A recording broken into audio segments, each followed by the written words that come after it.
Please welcome Peter Clement, Interim Director of the Arnold A. Saltzman Institute of War and Peace Studies in the School of International and Public Affairs, and Klaus Welle, Secretary General of the European Parliament.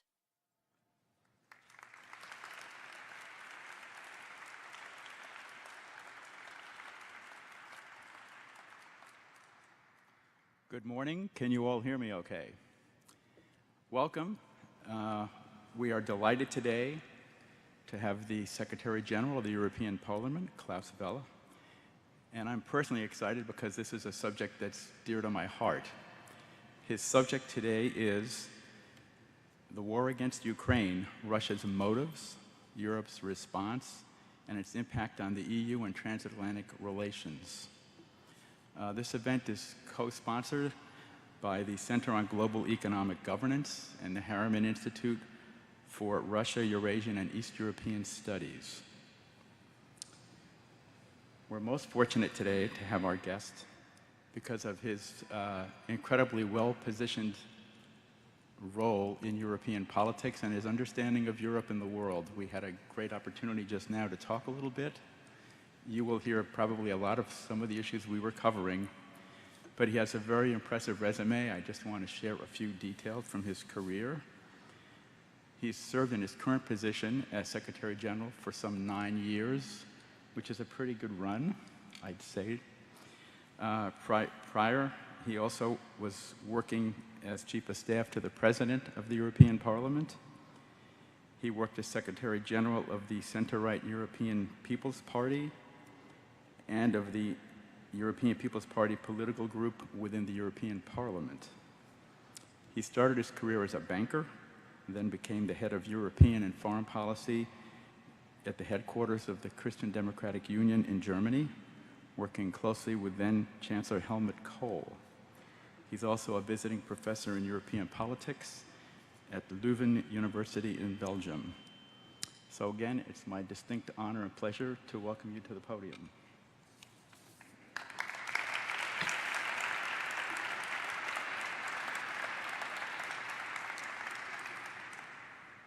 Yes, thank you very much for the very kind introduction. You even made reference to my time working with the bank. It was West LB. They went bankrupt in the meantime, but I hope it's not the long-term effect of my own engagement there.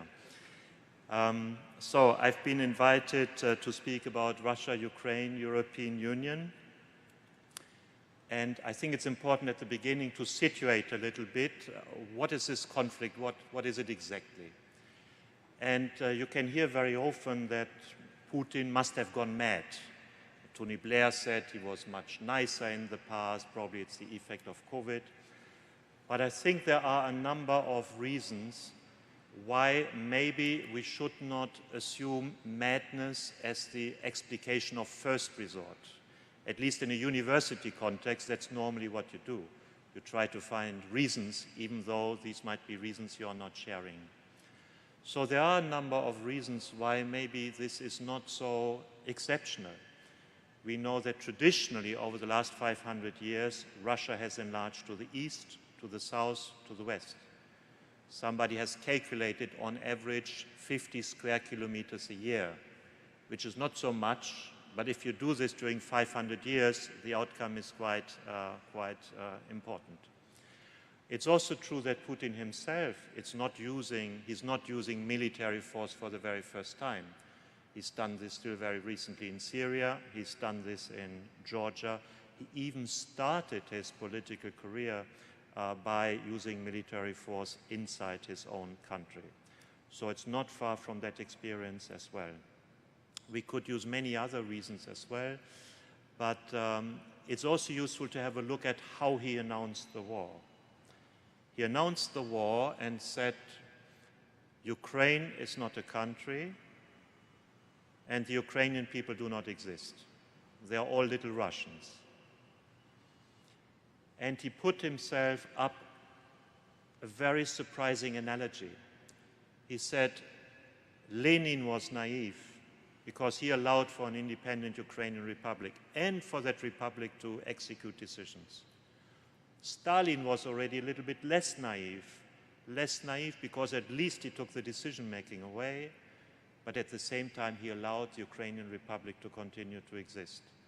So he portrays himself as the man who is sorting out the mistakes of two naive politicians, which are not in our historical memory as being very naive, Lenin and Stalin, by ending the existence of an independent Ukraine as a country and as people. He also believes that the unipolar world should be replaced by a bipolar world. That could be just a geographical idea, but in fact it's got something to do with content. Because the unipolar world currently in existence wants to be based on human rights, democracy, the rule of law. He's having a concept where something which is more important than the individual is first, and that more important is an entity called the Eternal Russia.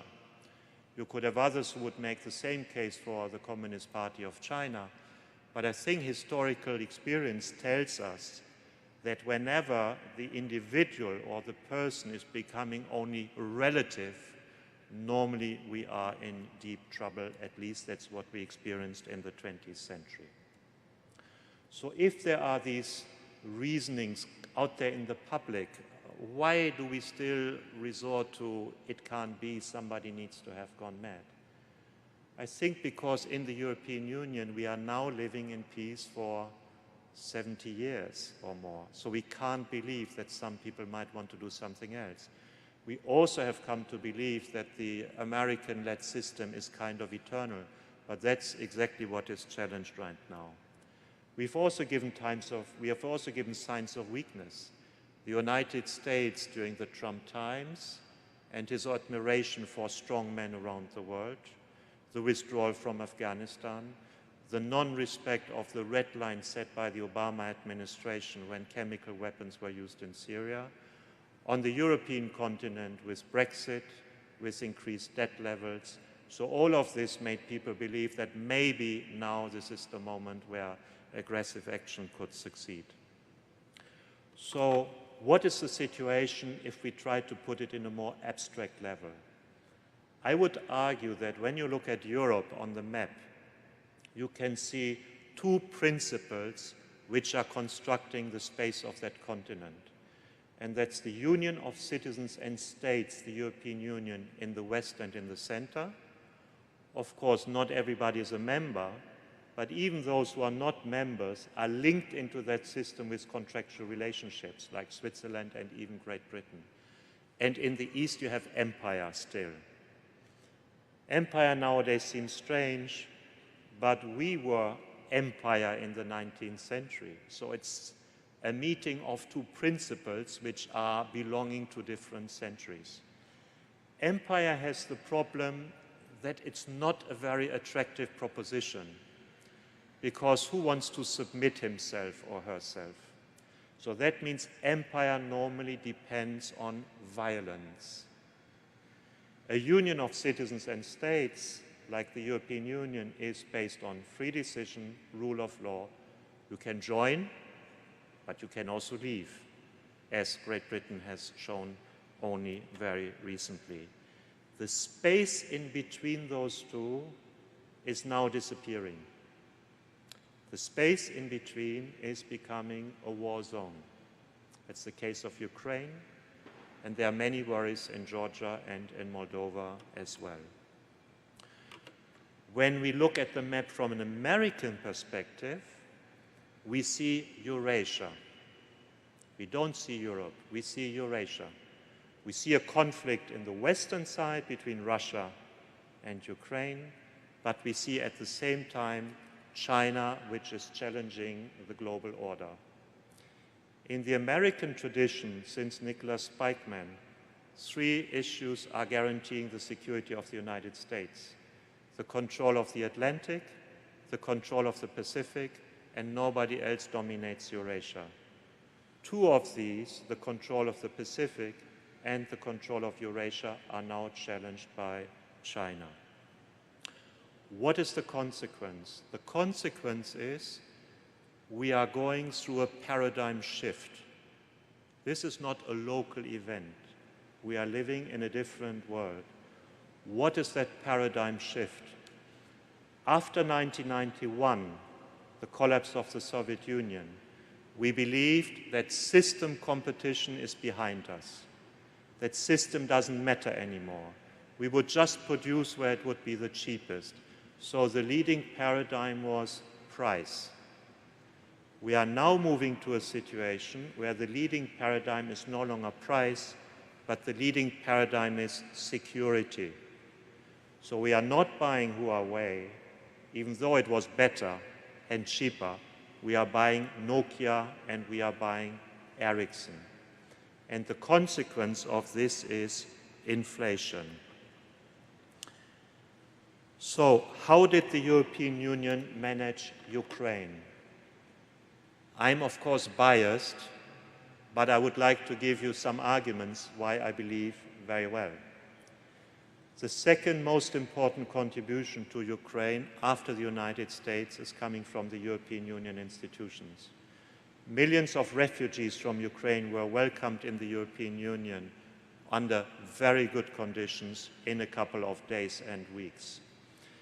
The European Union has opened up the energy grid with Ukraine within 2 weeks only. We are doing something we have never done before. We are financing the acquisition of weapons in the order now of more than 3 billion euros.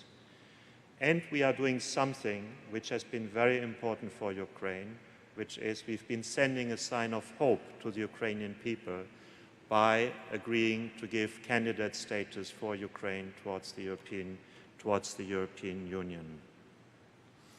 Nevertheless, we have to also adapt to that new reality.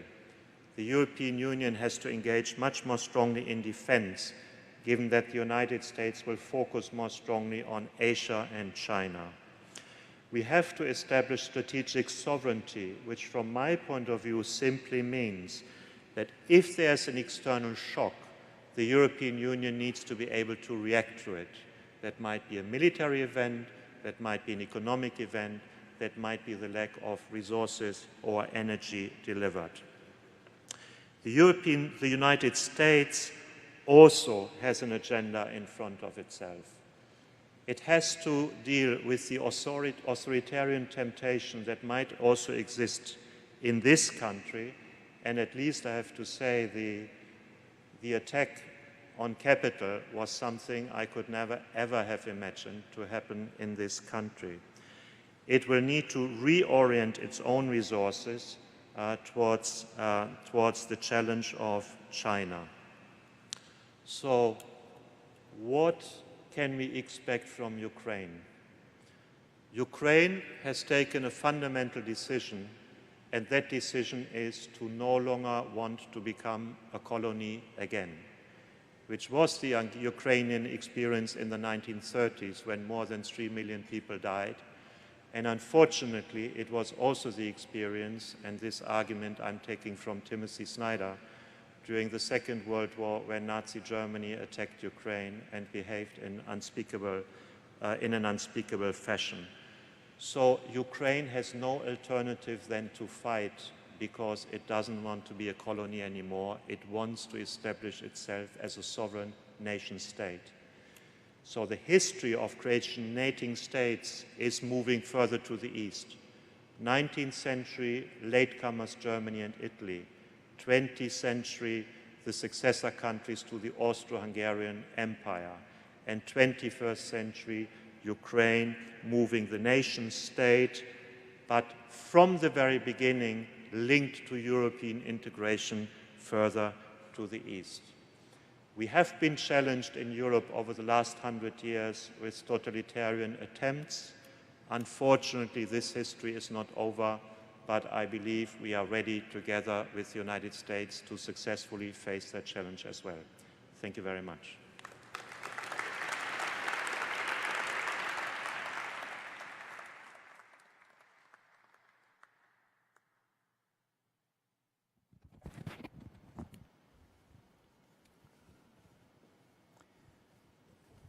I will check my mic again. Can everybody hear me? Okay, great. Thank you so much. I wanted to use the word zeitgeist here, but I think I heard in your comments about the the ebb and flow of historical forces and great change that we're living through right now in Europe, I'd like to ask a few questions that I think get at some of the bigger issues that you were alluding to. One of them has to do with the European Union's ability to cope with the very near-term challenge of energy supply. So in thinking more broadly down the road, do you think that this is one of those moments in history when the Europeans as a group will rethink the whole concept of energy security and decisively move away from their dependence on Russia? And how long will that take? Yeah. I think what's happening right now is that political decisions which were already taken are now being accelerated. We want to go to net zero carbon emissions with 2050. The European Union has established gas and nuclear as transitional technologies. The European Parliament has confirmed this in a tight vote, but has confirmed this. What the conflict now does is that for some time coal will have to still be used, and that for the rest Russian gas is replaced by additional gas from Norway, from Algeria, maybe from Azerbaijan, from Qatar, but also liquefied natural gas coming in from the United States. So this winter will not be easy, but I think the European Union will go through, not by diverting from the decisions taken, especially in view of climate change, but by accelerating the change to renewable energies that was already decided before. Thank you. My second question relates in a similar vein to China. To the extent that you believe the Europeans have learned, as you just suggested, to accelerate this move towards a much more secure energy future, and thinking about the levels of trade that we currently have between the Europeans, the EU, and China, are there people beginning to raise questions about the well-being of that relationship and perhaps avoiding similar kinds of dependencies on another great power? I believe that the question of Taiwan here is very important. The announcement that the Chinese leadership is insisting on reunification with Taiwan and in a relatively foreseeable future, which would only happen against the will of the Taiwanese government and the Taiwanese population, means that we might be ahead over the next decade of a major confrontation also in Asia. We have seen during the conflict between Russia and Ukraine that the new sanction regimes can basically decouple economic streams over a weekend. And that has to raise questions.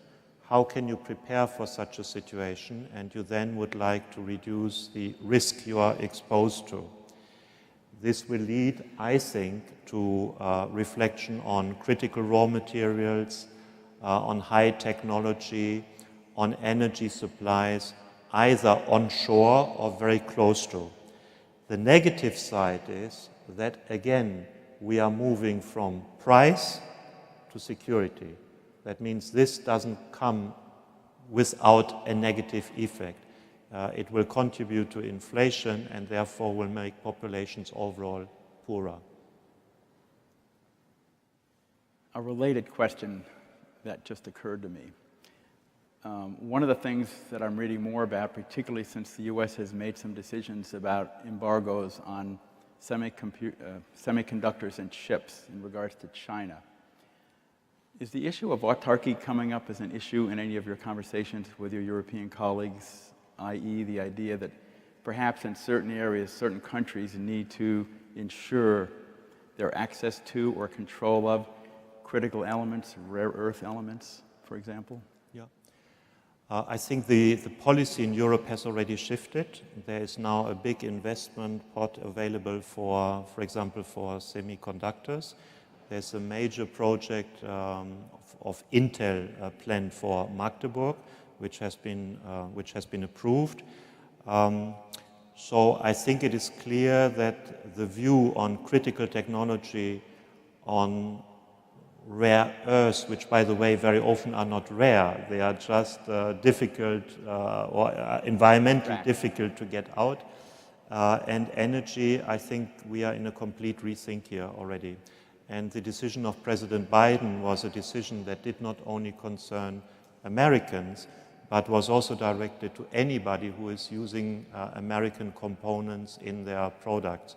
So de facto, it concerns the European Union as well. Since you've mentioned the United States now directly, I'm sure you're aware of the fact that in some circles here in the U.S., there's some discussion now about the extent to which the U.S. is prepared to continue supplying both militarily with equipment, armaments, and financial assistance to the Ukrainians. Do you see this as a potential issue among the Europeans as well? A political issue? Yeah. We had a discussion during this travel also with Timothy Snyder from Yale University. I hope that I can mention other universities here as well. I understood that it's difficult between Yale and Harvard, but probably not with here. And he said that he had discussions with congressmen, and he is now optimistic that even a change in majority in the House would not lead to a real change of policies.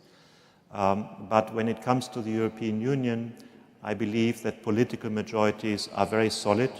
I don't expect them to change over the winter because of energy issues.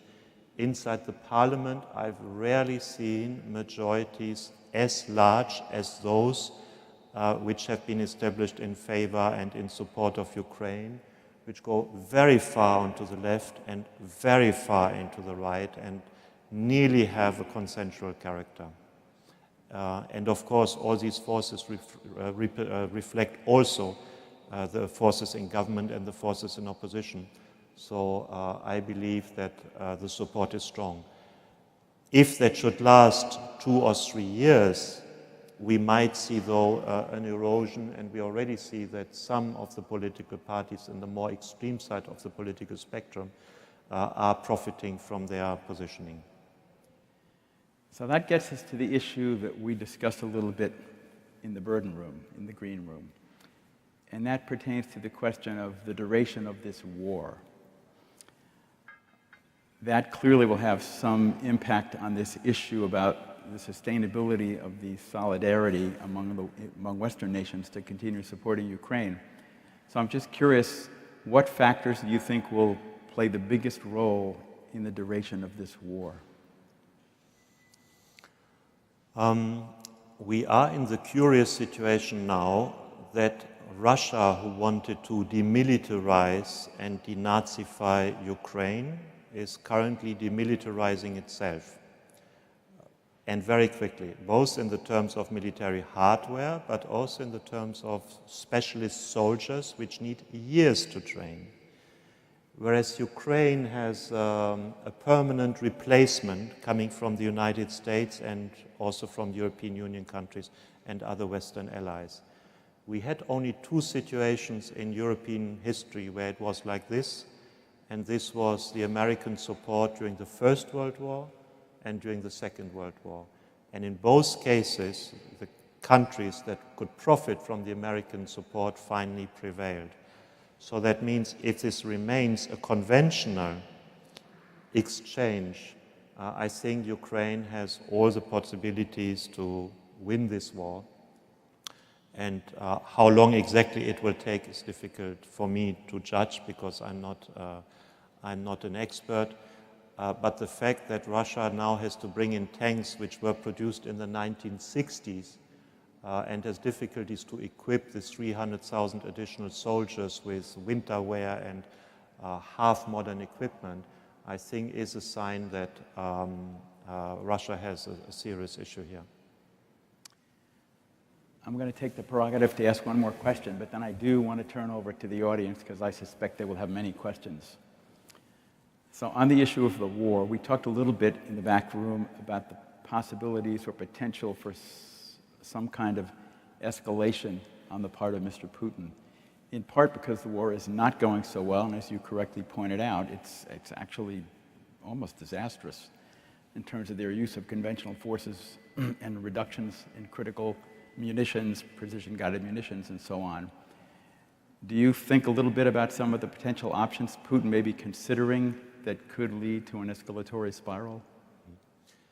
Yeah, I can't claim to be an expert here, so I follow the view of Ben Hodgson, who was the former superior Allied commander Europe, who is saying that, of course, strategic nuclear weapons are out of the question because this is not the range. For tactical nuclear weapons, it doesn't make any battlefield sense, at least, because there are no troop concentrations on the Ukrainian side.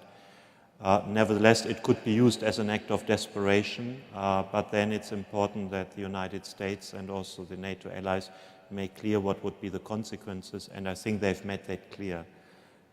Is it completely excluded? No. But should we take our decisions impressed by this threat? Definitely no as well. So the screen here tells me I actually have a little bit more time to ask another question. So being a true academic, I cannot pass up the opportunity to do so. So one of the questions I would frequently be asked in my earlier life at the agency, what are the 2 or 3 things that keep you up at night? When you think about real big problems that are looming over the horizon or even in the near term, do you have a little mental list of 2 or 3 things that actually worry you the most? Mm-hmm. I have maybe a strange opinion on this, and this is that I continue in general for all of us to be worried about debt levels. We have already put them into the background because for some years we have effectively abolished interest rates by quantitative easing. So if your interest rates are 0, you think that your debt is not a problem. The moment interest rates are back, debt is becoming a problem again. And the first who had to experience this was the government of Liz Truss in Great Britain, who was confronted basically by a market freeze, who were no longer ready to buy British gilts, and therefore the pension funds needed a support of 65 billion pounds. So debt, which is much more elevated after the financial crisis and after COVID, I think is again an issue because with inflation being around, the policy to not increase interest rates for central bank is no longer a possibility. So with interest rates being back, market will have a very close look again on government behavior. And if government behavior is not reassuring the markets, I think we could face problems again. But that's not a special issue for the European Union. It's also relevant for Britain. It's even relevant for the United States. That's a great answer because what it tells me is the importance of having interdisciplinary and multidisciplinary approaches to problems. I tend to be much more a geopolitical Russia person, but I always need to be kept honest by economists, as I was in my earlier life. So it occurred to me, you are a banker. Mm-hmm. So that was a great answer. Thank you so much for your candor on that. What I'd like to do now is go to the questions from the audience, just a few rules of the road here. First, we are being taped, it's live streamed, so I know you will all be polite and exercise great etiquette here for our guest. When you ask your questions, please make it a question and not a statement. I know that's hard to do, I have a problem with that, but I know you will all do your best. And when you come to the mic, there are mics down in each aisle here. If you could line up so you can all take your turns. And when you go to the mic, please provide your name and your current status here at Columbia.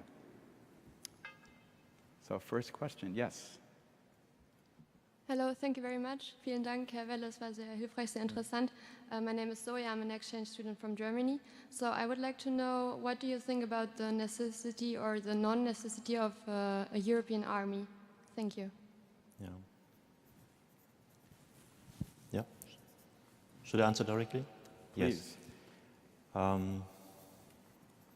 I'm personally a bit an outlier on the issue because I wrote a policy paper in 1993 which was saying that we need a European army with a nuclear component. So I have to excuse for that. But I think in reality the discussion about the European army is not looking at the real issues. The real issues are somewhere else. The real issues are, aren't we paying too much also on the nation-state level when we are buying armament products? It's the first question. We have in the United States, across the board altogether, a little bit more than 30 systems. The member states of the European Union afford to have more than 170 systems. If we were to have not 170, but 100 or 50, or maybe also a bit more than 30 like the United States, it would mean everything would be much cheaper. So I think the first question is, how do we get the waste out of the system? The second question is, for the moment we don't have an internal market for armament products because member states can say, this is a question of security, we don't want that. If we could not only consolidate the offer, but also consolidate the demand, so that maybe a couple of member states could agree to buy armament products together instead of competing on price with what is on offer, we again would have a more efficient market. And the third element, and this is something I think we are learning in the current war, Ukraine-Russia, is that simply we don't have the industry capacity anymore. Even the United States has difficulties to scale, but Europe definitely has huge difficulties to scale. So it's also an issue of how much industry capacity is available. So the issue of the European army is an interesting story, but I think all the groundwork has not yet been done, and there are many things that can be done which are not yet touching sensitive areas of sovereignty, but are just about avoiding waste, organizing things more efficiently, and actually being able to deliver it all. Thank you. Over here, sir. Thank you so much. So my question is we spent a very decent amount of time actually talking about China, and we're sort of comparing it to what is going on currently in Ukraine. And you said you're sort of worried about escalation across the strait. I'm wondering, are you implying that the European Union will support Taiwan in the same way as they support Ukraine right now if there would be a special military operation across the strait? Thank you. I cannot speak for the whole European Union, and cannot comment on a potential scenario, but one thing is absolutely clear. If Taiwan would be attacked, that would be a major security incident for the whole region, for Asia and for the world. President Biden has taken positions on this also recently, and Taiwan is not only Taiwan. Taiwan is also the question of the security of Japan, which is very, very close. So this would be a major destabilizing event. And therefore, I think it would be very helpful if the Chinese leadership could clarify that it's not intending to change the situation with military force. Please. Hi, my name is Leo. I'm also from Germany, and I'm a graduate student here at the Sustainability Management Program. I have a question regarding the energy transition and energy security. So we'll need to move away from gas now more than ever, and in the mid to long term, we'll intend to replace that by hydrogen according to the hydrogen strategy of the European Union. But unfortunately, we're kind of limited in terms of the available area in Europe, so we'll need to import a huge part of our hydrogen demand from abroad. So from where can we import that, and how can we avoid to run into dependency constraints or risks as we were facing in the past from Russian gas? Yeah, I have to unfortunately say I'm sorry, but I'm not an expert on hydrogen.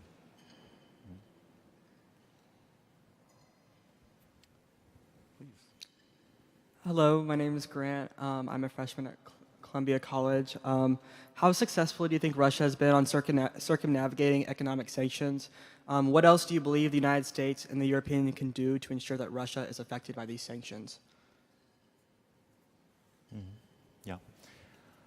My impression is, from everything I know, that the sanctions are hitting Russia hard, but like in every case with sanctions, you cannot expect to have a reaction or a change of policy immediately or in the short term. Sanctions are always an instrument for the mid or for the long term. I remember the sanctions which were taken, for example, against South Africa, when it was still practicing apartheid, and they were in place for a very long time. At the end of the day, they led to the necessary policy change, but it took a very long time. So I think the sanctions on Russia are effective. They also lead to the situation that probably for the first time in 2 decades, the objective interest of the political leadership, let's say the political elite, the 5,000 people in Russia, are no longer aligned with the personal interest of Vladimir Putin. Whether this leads to something remains to be seen, but I think it's a precondition for a change in Russia. Thank you. If I could add one point to that, I very much agree with you. I think another way to think about the impact of sanctions is long-term. In my view, I think Putin has made a significantly strategic error, and we're seeing this by virtue of the sanctions. Because now Russia predominantly has to sell its energy resources, which represent 40 to 45% of its budget, and has lost entirely the European market. I suspect, and you suggested this earlier, the Europeans are not going to be getting 30, 40, 50% of their energy in the future from Russia. This has made Russia much more vulnerable, as it were, depending on a much more Asian-oriented, China-oriented market. They have lost the European market in a big way, and I think strategically this will hurt Russia.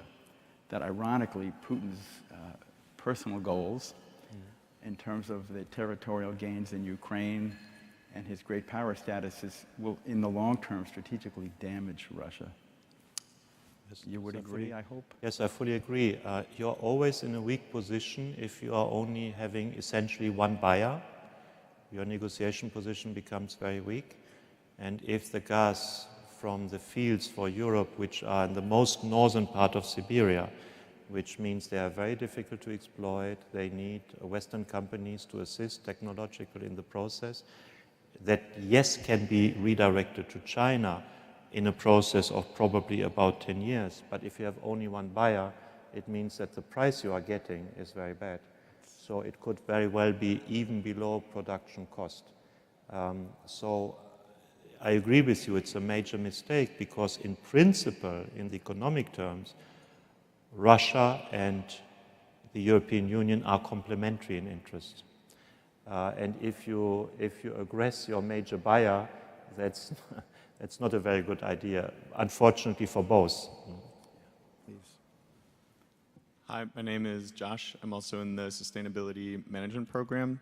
I'm super interested in the Ukraine war, and naturally I approach it from a pro-Western, pro-European perspective. But I'm curious if, objectively, do you see any validity in the concerns of Russia, or sort of looking at it through a Russian lens about NATO expansion or those kind of security concerns? Thank you. Yeah, that's why I started, and I also start other interventions always by disputing that there is just a person which has gone mad. You can reconstruct objective interests, even more than I have said.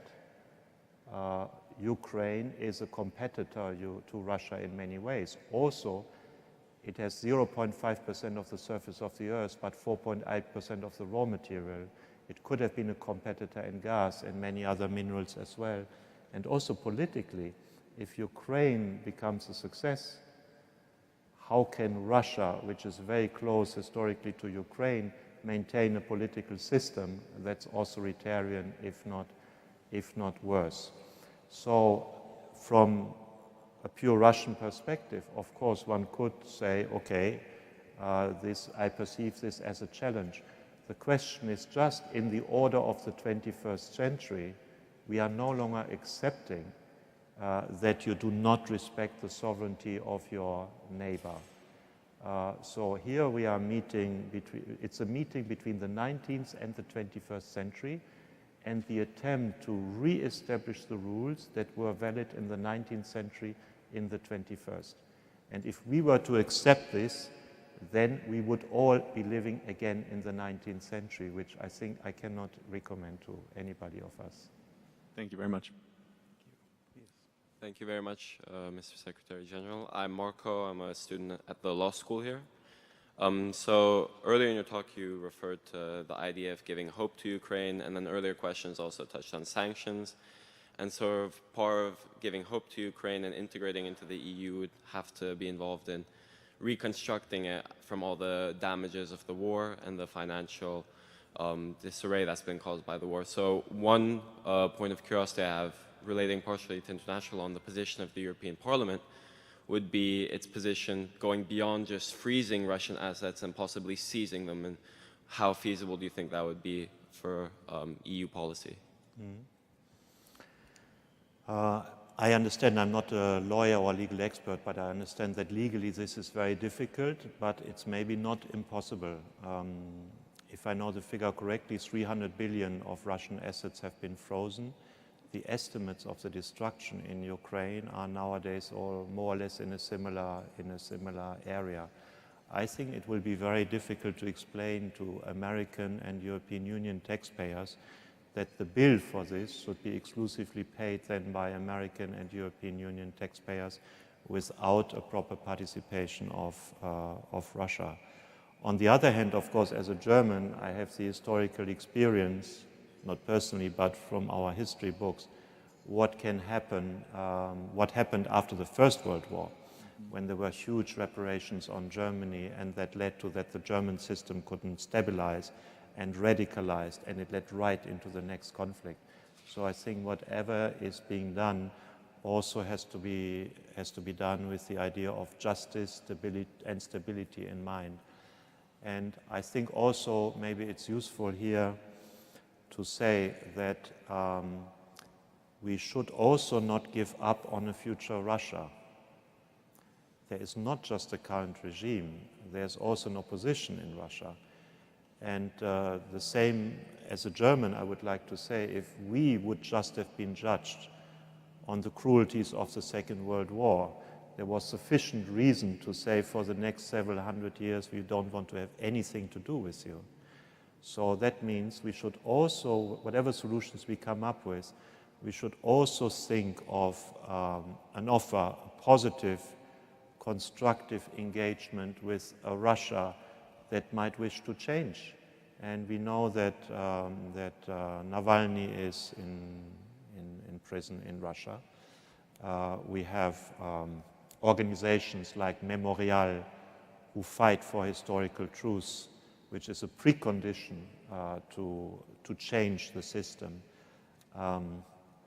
So the plea I would just like to make with whatever we are doing, let's also keep in mind that we also would like to enable a change in the Russian system towards something that can respect the sovereignty of their neighbors and therefore be part of a global European order.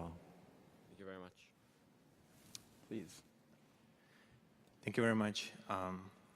My name is Ilya. I'm a fourth-year medical student here at Columbia. I was born in Russia, so this war is extremely personal to me. So I have one question. Given that Ukraine had a very successful eastern counteroffensive, and now they're in the middle of a southern counteroffensive, I know you mentioned briefly, and they're constantly asking for not just more, but different type of weaponry for the counteroffensives. I know you mentioned the industry capacity constraints. Are there any short-term solutions to facilitate just a bigger and a more dynamic military assistance to the Ukraine? Yeah. I think the first wave of delivery of weapons were old Soviet weapons. The second wave of delivery are old Western weapons. But fortunately, there are also some more modern weapons. But we have seen in the last days the delivery of, I think, nearly 30 the German word is Haubitzen, I don't know whether that is understandable, from Italy. And Italy altogether, of American production, and Italy altogether has 300 of them, which are no longer necessarily in use. So there is still potential to do more, to help more, so that the Ukrainians at least can defend themselves, especially in the current situation where there is the attempt of the Russian leadership to try to, let's say, make life in the Ukrainian bigger cities impossible, to cause another wave of refugees, of millions of people, because they simply cannot survive in winter in the major cities. So I think Ukraine needs to be given everything in order to defend itself and to restore its territorial sovereignty. Thank you. Thank you so much, Mr. Secretary General. My name is Asta, and I'm a student at SPS in Applied Analytics. I'm curious as to why Russia chose to demilitarize itself, given that it's in the middle of a conflict, and I'm also curious as to why a world leader like Putin would want to compromise Russia's economic stability in order to achieve territorial expansion. Yeah. Yes. I think that's probably something that only Vladimir Putin could respond to himself. But I think there is an intellectual a school of thought is established in Russia, which is linked to the name of Dugin, inspired by geopolitics, that's basically saying that all of this is Russia. So if you believe that all of this is Russia, and then you see an opportunity to re-establish that situation, you try to do this.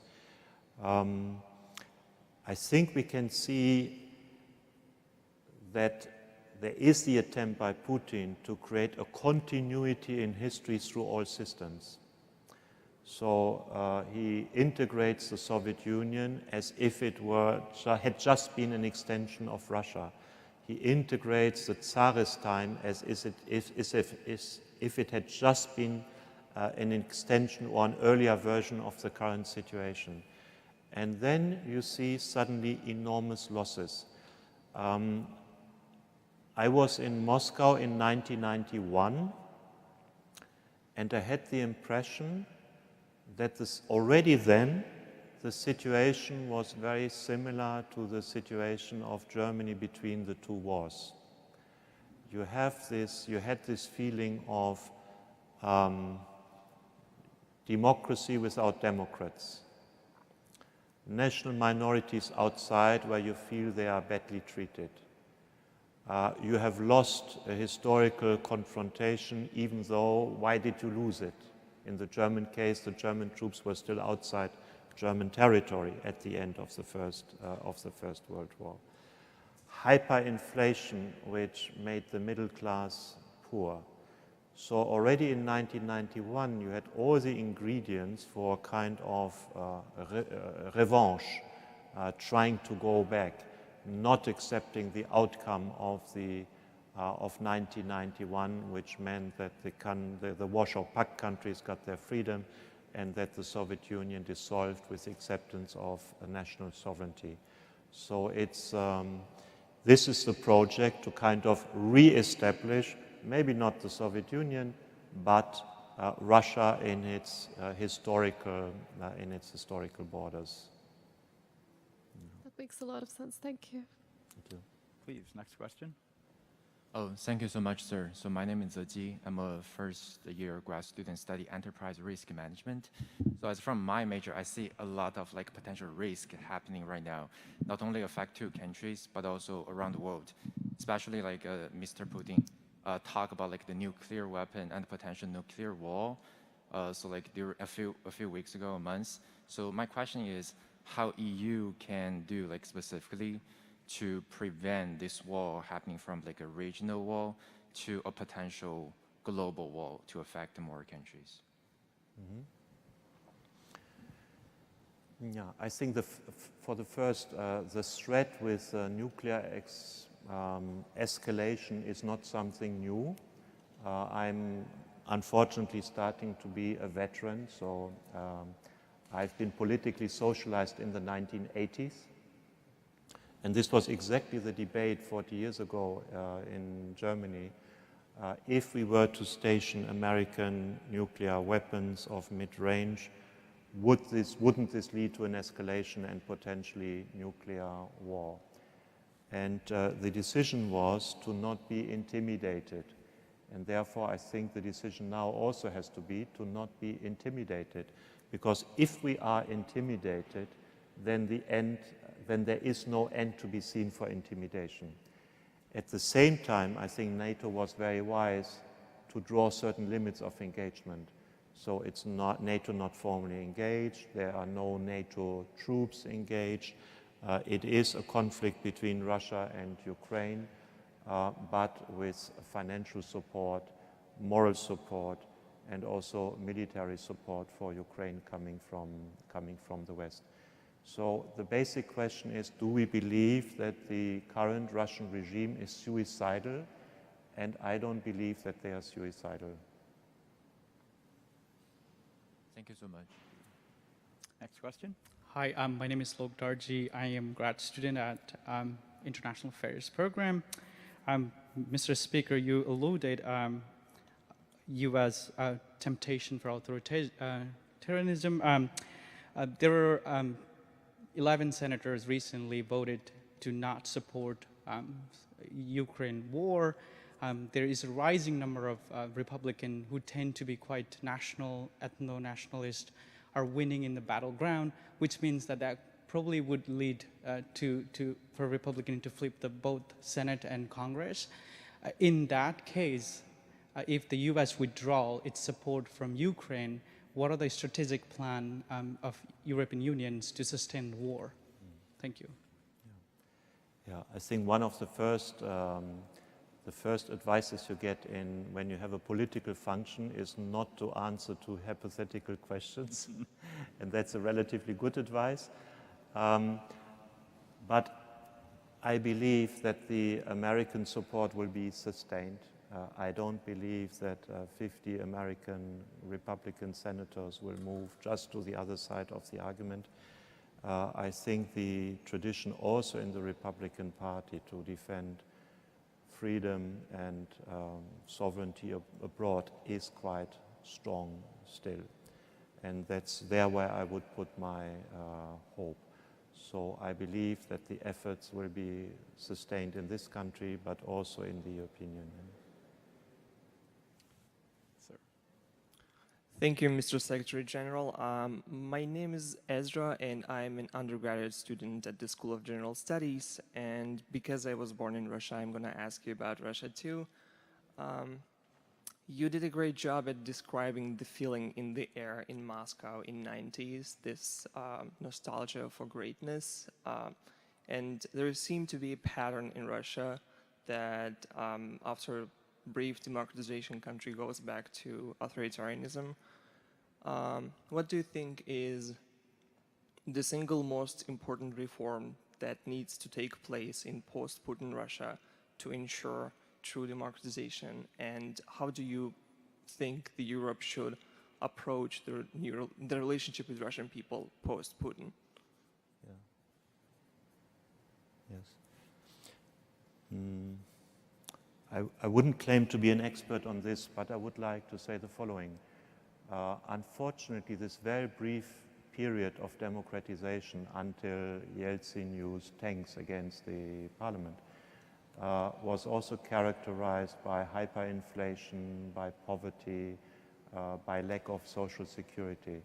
So what is very important from my point of view, that any economic system that accompanies such a process is also taking care of the people who are poorer and cannot defend themselves, and that it's not a kind of wild form of capitalism, which was the situation in the very early 90s.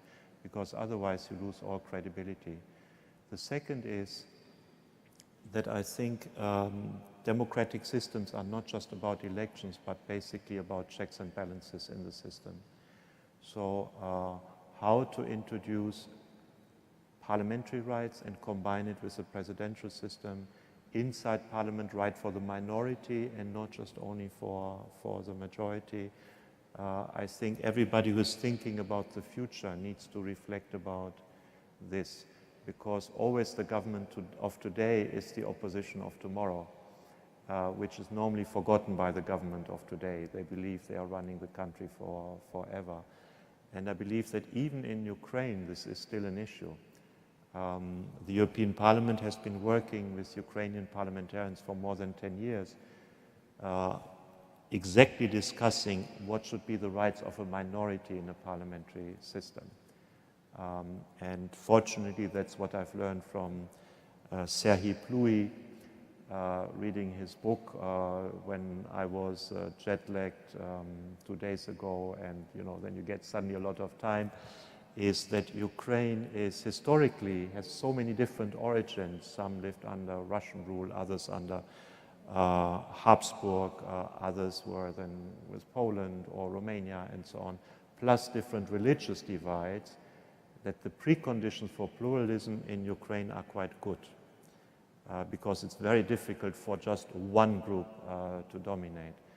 And I think that's also important for Russia. Also the rights of the regions. If we think back, one of the first things that Vladimir Putin dismantled were the rights of the regions and the governors. And in fact, he wanted to have central control on who would be a governor somewhere. So I believe that you need a fair economic system to have the support of the population, and a lot of thought should go into how could a system of checks and balances look like under the conditions of the Russian Federation. So we are down to our last 5 minutes. So I was told one way to try to deal with remaining questions is perhaps to bundle them. So, sir, with your permission, I'm going to ask them to fire away, and then if you can keep notes here. This will be a challenge. So let me start over here on the left. Hello, I'm Kathan. I'm a Columbia College undergraduate, and I was wondering, you touched on the sort of military and financial aid the EU is presenting to Ukraine, but I was also wondering, what sorts of medical and food-based aid is the EU providing to Ukrainian civilians, especially considering, the public health consequences of the war? And are there plans to escalate that aid if Putin decides to escalate the conflict? Thank you. Yes. Let me take the next over here. What do you think of members of the European Parliament visiting Taiwan, and do you think that is beneficial for the cross-strait relations and the Ukrainian conflict? Thank you. I haven't fully understood.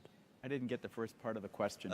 What do you think of members of the European Parliament visiting Taiwan, and do you think that is beneficial for cross-strait relations and the Ukrainian conflict? Thank you. So, the utility of EP Parliament, okay. Next question. Hi there. I was wondering if you had any thoughts into President-elect Lula in Brazil's comments that Zelensky might want war as much as Putin. That Zelensky might? That Zelensky might have as much interest in having this war as Putin. And who said this? Lula? The newly elected president in Brazil? I did not hear that, by the way. So, You want to do that short answer, that last one first? Yes. Okay, on these questions. On medical and food, we are always quite well prepared, especially with ECHO in the Commission, so that can be enlarged. That's the traditional area where we are quite good at. The second question, what do I think about members of European Parliament visiting Taiwan? I mean, my view is that people should be allowed to go wherever around the world and speak to whatever. There should be no blockage to contacts or conversations. That doesn't mean that then you necessarily hold the view, a political view or constitutional view, but I think dialogue should always be possible wherever you go, and I think members of parliament who have been visiting Taiwan have been using, have been making use of that right. Taiwan is also a country which is a democratic country, so that has to make a difference in the way we are behaving. It's in effect showing that on the basis of Chinese history and Chinese cultural roots, democracy, parliamentary democracy is possible, and has shown several times that the government can change in a peaceful process. So that is something which we appreciate. And the third question, does Zelensky have an interest in the war? Personally, I don't think so. At least at the beginning, there were several hit groups out to kill him. So I cannot see his overriding interest in the war. I think that if it could be finished in a good and decent way for Ukraine, I think he would be the most happy man you can imagine.